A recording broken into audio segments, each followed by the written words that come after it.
Amici di Storie Fuori Gioco, ben ritrovati in una nuova puntata di Football Mystery, la webserie che racconta storie curiose, singolari, a volte incredibili del mondo del calcio. In questo appuntamento parleremo di una questione rimasta in sospeso in uno dei campionati più controversi e misteriosi della storia della Serie A italiana, la stagione 1998-99, dominata inizialmente dalla Fiorentina e dal Parma, poi dalla Lazio, che a un passo dallo scudetto si vide rimontata dal Milan, non senza polemiche. Ma il mistero più grande di quell'annata fu quello legato al pentito di famiglia cristiana.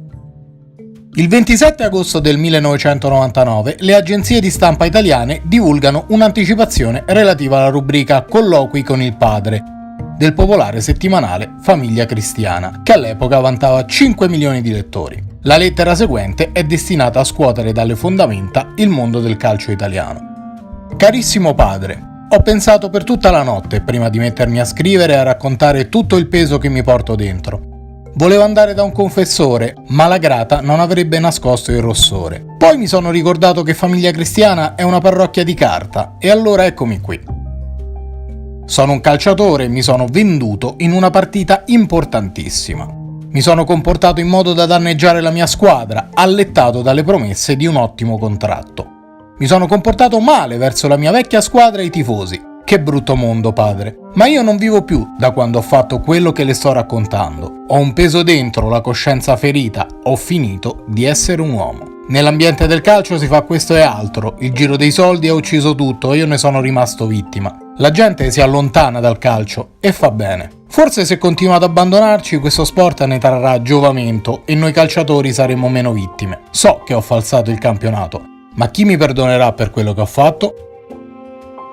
Nella risposta alla missiva il direttore di Famiglia Cristiana, Don Antonio Sciortino, scrive che motivi di riservatezza e di rispetto della persona, dovuti a tutti coloro che si rivolgono al padre quasi come a un confessore, ci impediscono di rivelare nome del calciatore e circostanze più precise del caso. Insomma, il volto del calciatore pentito resta anonimo, ma le ipotesi iniziano a moltiplicarsi. Iniziano ad indagare sul caso 3 procure, quella di Alba, di Torino, capeggiata dal conosciuto Raffaele Guariniello, spesso legato a inchieste sul mondo del calcio, e di Roma. Il pensiero degli sportivi, considerando la clamorosa rimonta del Milan sulla Lazio in quella stagione, si lega a partite che potrebbero aver permesso ai rossoneri di annullare i 7 punti di svantaggio sui biancocelesti. In particolare si pensa al clamoroso 1-5 che il Milan rifilò allo stadio Friuli all'Udinese che, in lotta per l'Europa, si dimostrò particolarmente arrendevole. Ma il pentito potrebbe anche riferirsi a un campionato falsato non in chiave scudetto. Appartiene infatti a quello strano campionato la sfida tra il Venezia e il Bari, conclusasi 2-1 per i lagunari. Tuta, attaccante brasiliano del Venezia, segnò all'ultimo minuto il gol della vittoria, ma venne apostrofato sia dai compagni di squadra, che non esultarono, sia dagli avversari. Si parlò di una combine per un pareggio, forse legata alle scommesse che proprio in quegli anni vennero legalizzate in Italia, ma alla fine l'inchiesta venne archiviata, senza prove che non fossero quelle del grottesco video in cui Tuta viene quasi aggredito per aver fatto semplicemente il suo dovere. E se la lettera non fosse legata alla Serie A? Il pentito parla di torto fatto alla mia ex squadra, dunque la formazione danneggiata ha avuto in passato il calciatore nella sua rosa.